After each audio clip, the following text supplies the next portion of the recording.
Hello, this is Chuck from Theater and Stream. This is another Minisode. The opening minutes of the Netflix take on the Three Body Problem series begins the same way the novel does, at least the version that was released outside of China.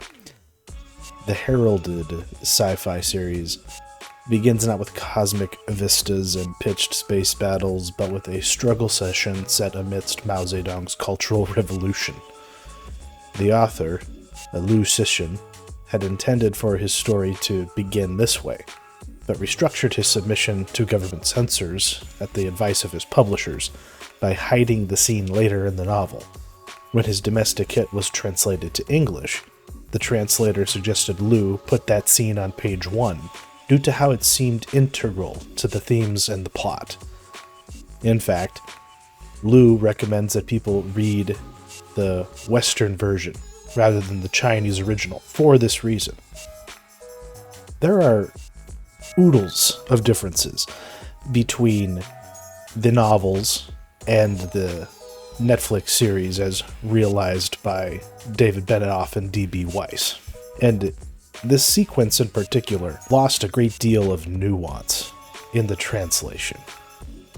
While both show a university physics professor, Ye Zhitai, in 1966 being humiliated and brutalized by the fervent zealots of the revolution's Red Guard for his refusal to conform to the, aspects of their doctrines, there's critical nuances between the two that make it clear that Cixin's original intent in this scene has been muddled by Benioff and Weiss's localization for Netflix's audience.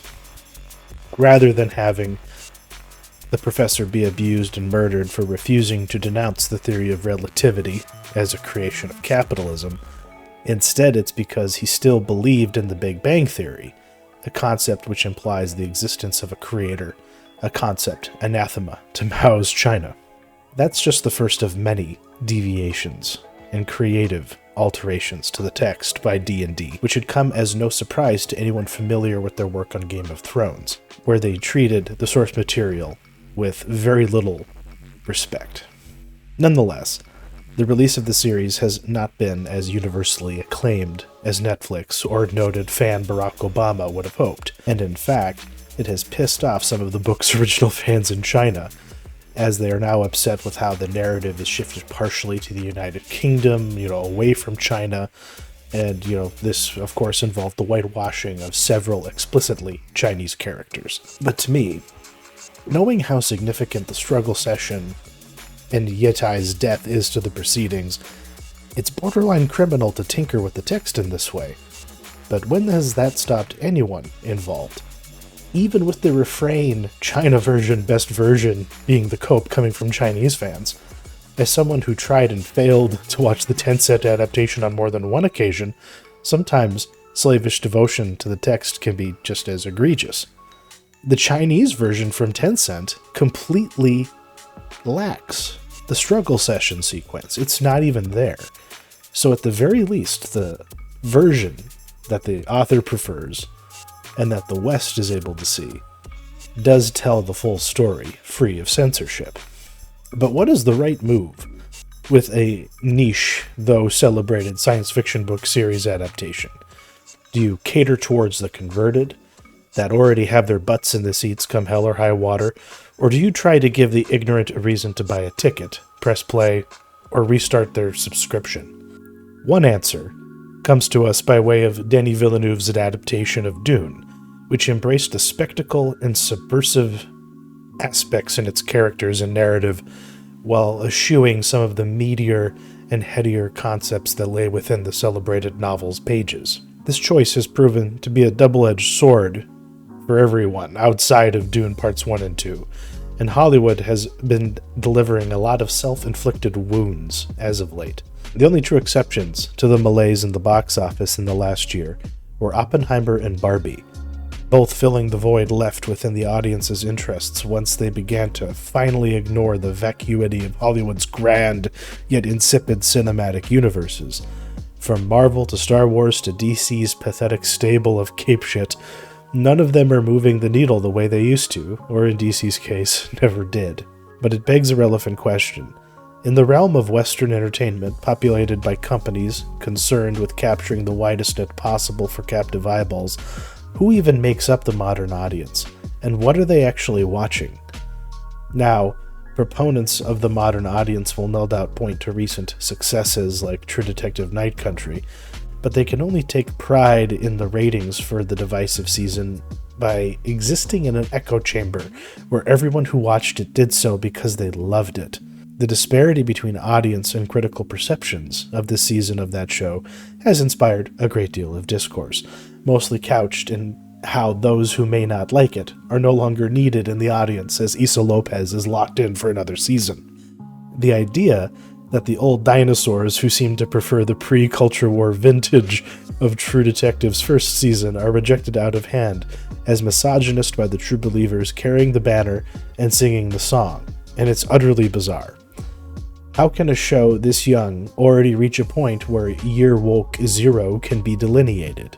This dynamic is especially terminal in the fandoms of Star Wars and Star Trek, with the admission from odious architect of modern Star Trek Alex Kurtzman that he separates Trekkies into two distinct groups, the toxic and the true fans. Are you suddenly not a true fan because you've been left underwhelmed by the appropriations and insulted by the cavalcade of boundary-crossing casting choices made in Paramount Star Trek retreads, and in particular in their new Halo show? It's not like my parents are reaching for the remote to watch Master Chief do his thing anytime soon, but that is who that show has been made for, an audience that is utterly ignorant of the source material and uninterested in what made it interesting in the first place. Meanwhile, the lore-obsessed diehards are sped on and denigrated by creatives, corporations, and professional journalists alike, simply for the act of caring. We've seen this cycle iterate over and over in the last 15 years or so, where lore-friendly and crowd-pleasing franchises as storied as Star Wars and The Lord of the Rings have been wielded not to separate you from your hard-earned pocket money, but to change your point of view. After some thought, it would seem to me that Hollywood and other creative industries are not attuning their output to the tastes of an audience that actually exists, but rather are generating content as a prescription, a mandate delivering acceptable beliefs and approved perspectives, co-opting fandom to serve as the drum to bang out the fabled message. I'm hardly the first to point this out, as content focusing on calling out the proverbial man behind the curtain, woking the dog, as it were, is an industry unto itself at this point. In the midst of the brouhaha that is now being called Gamergate 2.0, the activities and efforts of Sweet Baby Incorporated are being called out as they seek to correct every sin present within video game developers big and small, as they cajole them into hiring them on as consultants, to make sure that their product has only the approved perspective and aesthetics available. The consultant class SBI represents work in consort with a captured and pliable video game press to root out any skeptics or hostiles to their mission wherever they may be. Even in this theater of the culture war, the response from elite journos in the space isn't self-reflection. It's that those who have spoken up against the actions of some SPI employees to attack a Steam curator have identified themselves and must now be purged. Another confirmation that some sort of tide is turning comes from the hedging and mealy-mouthed entreaties from the man who shaped woke Disney himself, Bob Iger. Iger has been forced to submit to woke heresy and admit that maybe a mistake had been made when he guided his company headlong into the pit of ideology and away from entertaining and moving people. But even then, he makes it clear he was just trying to guide the company, and by extension its audience and the world itself, into the light.